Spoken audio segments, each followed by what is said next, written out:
Selamat datang dan salam sejahtera. Bertemu kita lagi dalam subjek pendidikan moral, tingkatan 3, unit yang ke-9, tanggungjawab sosial, tanggungjawab bersama. Baiklah, dalam unit ini, murid akan belajar tentang yang pertama, tanggungjawab sosial dalam konteks hidup bermasyarakat. Yang kedua, kepentingan menunaikan tanggungjawab sosial dalam konteks kehidupan bermasyarakat. Yang ketiga, peranan individu sebagai anggota masyarakat dalam melaksanakan tanggungjawab sosial. Yang keempat, idea baharu untuk menggalakkan generasi muda melaksanakan tanggungjawab sosial.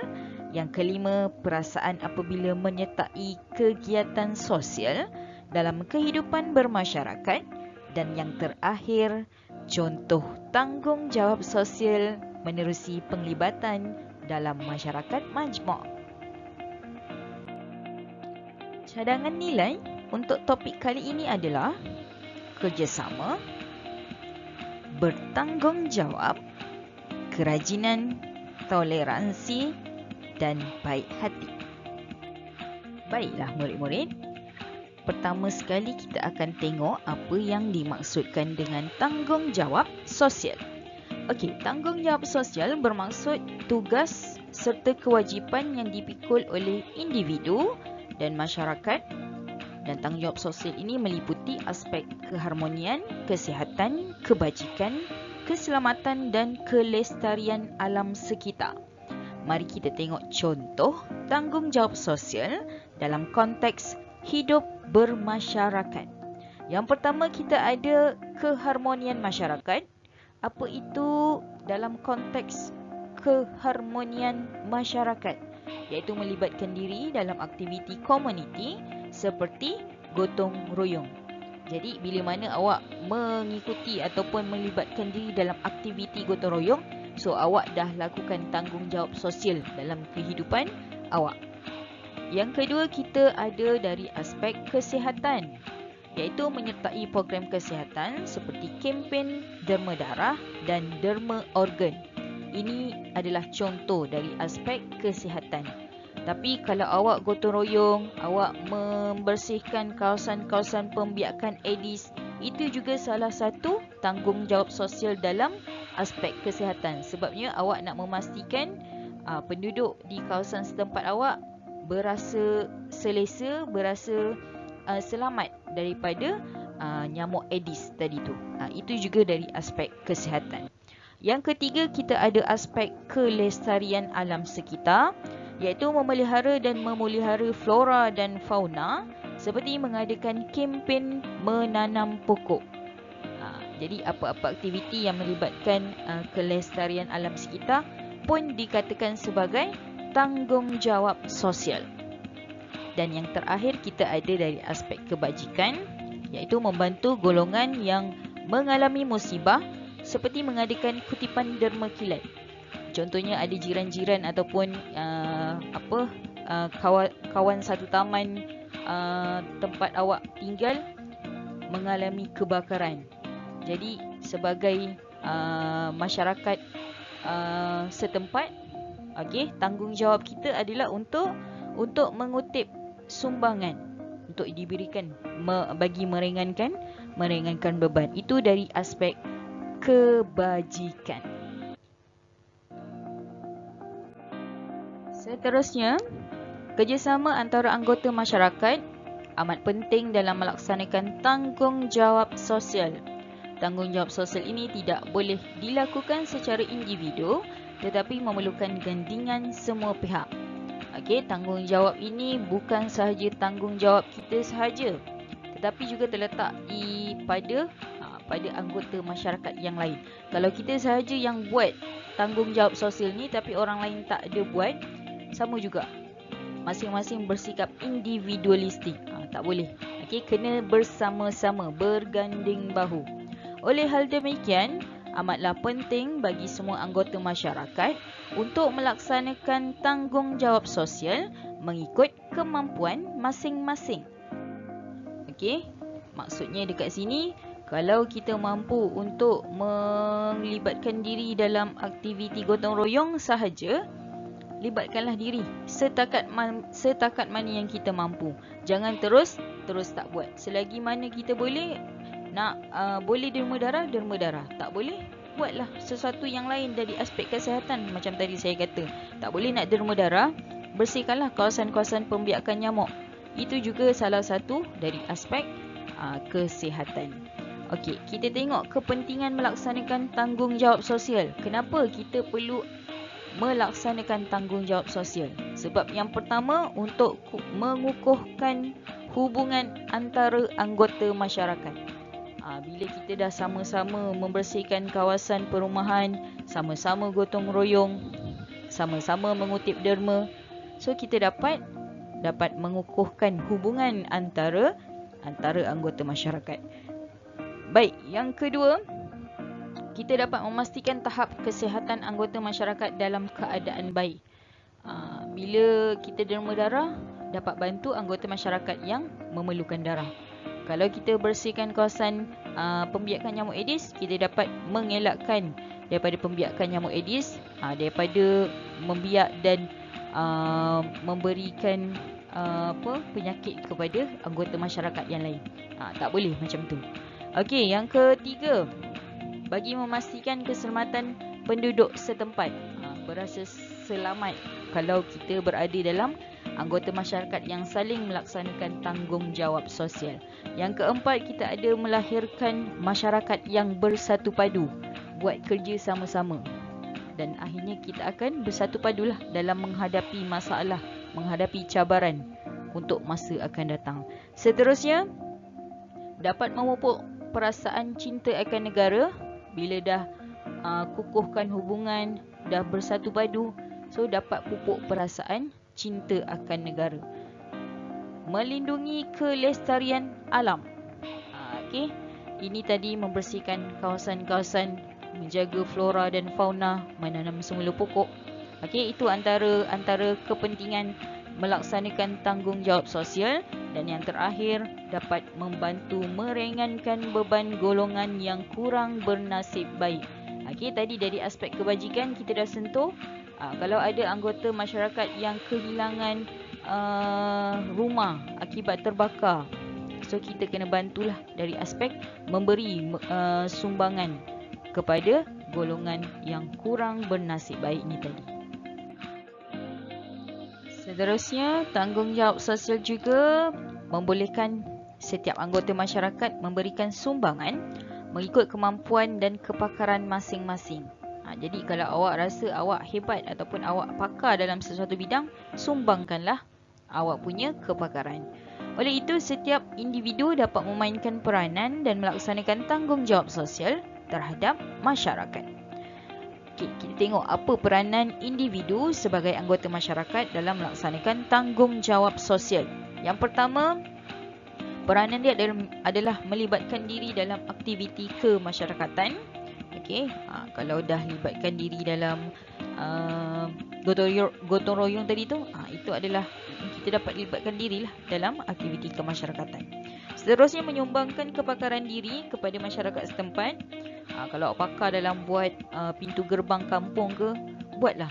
Kalau awak pakar dalam menginovasi sesuatu barang, daripada tayar nak jadikan sebagai pasu bunga, buatlah, sumbangkanlah awak punya kepakaran.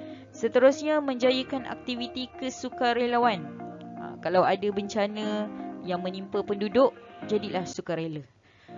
Seterusnya, memberikan sumbangan masa dan tenaga, memberikan sumbangan kewangan, dan yang terakhir, menyokong usaha pelbagai pihak. Maksudnya apa sahaja yang boleh menyumbangkan awak punya peranan tu, sumbangkanlah. Bagilah sumbangan semaksima yang mungkin. Okey. Generasi muda juga perlu digalakkan dan diberi kesedaran tentang kepentingan melaksanakan tanggungjawab sosial. Okay, kena juga sedarkan generasi muda sekarang. Sebab kita tengok parah generasi muda sekarang banyak lebih duduk di rumah, menghabiskan masa-masa dengan bermain permainan video. Jadi antisosial, tak kenal masyarakat setempat. tidak melibatkan diri dengan aktiviti-aktiviti kemasyarakatan. Okey, jadi oleh itu beberapa idea baharu yang mampu menggalakkan generasi muda melaksanakan tanggungjawab sosial dengan aktif telah diperkenalkan. Kita tengok apa idea baharu untuk menggalakkan generasi muda melaksanakan tanggungjawab sosial. Yang pertama, pemberian markah merit kepada generasi muda, khususnya murid yang menyertai aktiviti anjuran badan bukan kerajaan. Ini mata merit satu bonus lah bagi generasi muda, terutamanya murid-murid sekolah yang melibatkan diri dengan aktiviti-aktiviti yang dianjurkan oleh NGO. Jadi bila awak nak mohon ke asrama penuh, nak mohon masuk universiti, nak mohon kerja, itu adalah satu token ataupun satu bonus untuk awak menunjukkan itu kelebihan awak. Jadi mungkin itu menambahkan lagi keyakinan lah untuk orang ambil awak sebagai dia punya student, sebagai dia punya pekerja. Seterusnya, penganugerahan ikon khidmat sosial kepada generasi muda yang banyak memberikan sumbangan kepada masyarakat. Jadi ikon, jadi ikutan dan role model. Okey, ketiga, pengiktirafan kepada generasi muda yang aktif dalam aktiviti kemasyarakatan. Pengiktirafan, dapat sijil, masuk nama dalam Malaysia Book of Record, itu antara pengiktirafan. Okey, yang keempat, pelantikan generasi muda yang berkebolehan dalam aktiviti kemasyarakatan sebagai duta khidmat sosial. Duta, boleh pergi sana, pergi sini, pergi luar negara, jadi duta.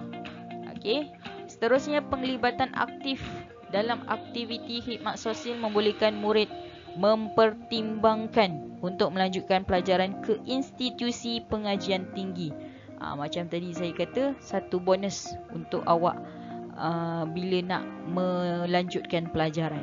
Okey, dan yang terakhir, penglibatan tokoh terkenal untuk menarik minat generasi muda.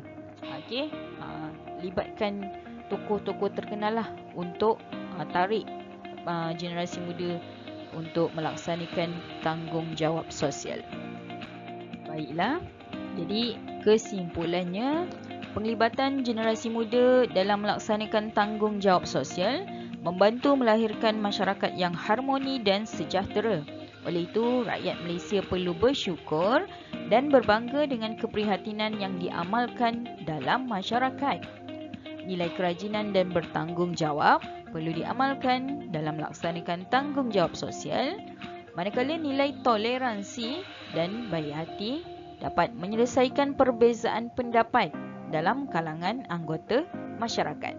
Serta nilai kerjasama harus dipraktikkan oleh setiap individu bagi menjayakan tanggungjawab sosial. Baik, seterusnya, cuba buka muka surat 137 buku teks. Kita tengok pengukuhan di situ. Okey, diberi keratan akhbar berkaitan dengan kejayaan Kampung Seri Melur. Teliti keratan akhbar ini dan jawab soalan di bawah. Okey, Kampung Seri Melur diiktiraf sebagai Kampung Harmoni. 31 Oktober, Kerajaan Negeri telah memberi Jawatan Kuasa Kemajuan Keselamatan Kampung JKKK Seri Melur pengiktirafan Kampung Harmoni. Kejayaan Kampung Seri Melur ini adalah hasil daripada aktiviti seperti kempen mencegah denggi dan kampung tanpa sampah. Bagi mencapai sasaran yang ditetapkan, JKKK Seri Melur telah menyediakan jadual pembersihan jalan dan longkang, pemotongan rumput serta kutipan sampah. Semua penduduk Kampung Seri Melur telah memberikan sumbangan untuk memastikan kediaman mereka sentiasa bersih. Tidak ketinggalan, golongan remaja turut memberikan komitmen dalam melaksanakan tanggungjawab sosial bagi menjayakan semua aktiviti. Okey, kita tengok soalan satu dahulu. Nyatakan tanggungjawab sosial yang telah dilaksanakan oleh penduduk Kampung Seri Melur. Tadi kita dah bincangkan tentang tanggungjawab sosial. Jadi kita senaraikanlah apa tanggungjawab sosial yang telah diselesaikan. Okay, yang pertama adalah dari aspek kelestarian alam dengan memotong rumput. Kalau dia ada sebut aktiviti dalam berita tu tadi. Okey, yang kedua dari aspek keharmonian masyarakat, iaitu aktiviti gotong royong. Dan yang ketiga saya bagi kat sini adalah dari aspek kesihatan, iaitu mencegah denggi. Sebab dia dapat dia jayakan kempen, iaitu kempen mencegah denggi tadi tu. Okey, soalan kedua. Terangkan kepentingan tanggungjawab sosial yang telah dilaksanakan oleh penduduk kampung tersebut. Ini pun kita telah bincangkan tadi tentang kepentingan. Okey, yang pertama kita nak dapat mengukuhkan hubungan antara anggota masyarakat, masyarakat kampung lah, kampung Sri Melur. Okey, dapat mengukuhkan hubungan. Seterusnya dapat memastikan kesihatan penduduk dalam keadaan baik. Tadi mencegah denggi. Dan yang ketiga melindungi kelestarian alam. Sebab dia ada buat kempen tanpa sampah. Itu adalah berkaitan dengan kelestarian alam. Okey, soalan 3. Apakah sebab golongan remaja perlu melibatkan diri dalam aktiviti yang dianjurkan? Kenapa remaja kena join aktiviti-aktiviti kemasyarakatan?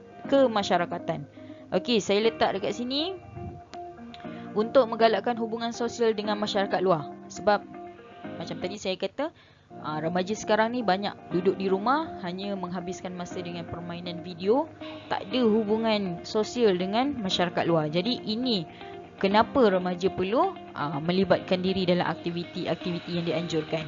Yang kedua, dapat melahirkan generasi muda yang bersedia menghadapi cabaran pada masa akan datang. Bila dia melibatkan diri dalam aktiviti-aktiviti kemasyarakatan, so dia dapat tengoklah apa kelebihan, apa kekurangan, macam mana nak atasi masalah. Okey, jadi dia dapat bersedialah untuk menghadapi cabaran pada masa akan datang. Dan yang terakhir saya bagi dekat sini adalah membina generasi muda yang mempunyai pelbagai kemahiran dalam pelbagai aspek. Tadi kita dah sebutkan, sumbangkanlah ikut kepakaran kita. Jadi bila kita libatkan diri dalam aktiviti yang dianjurkan, jadi kita dapatlah memberikan kita punya kepakaran dan sumbangan kepada masyarakat. Okey, so saya harap pelajar-pelajar dapat memahami apa yang cuba disampaikan dalam topik kali ini berkaitan dengan aktiviti-aktiviti kemasyarakatan. Baiklah, sehingga bertemu lagi. Terima kasih.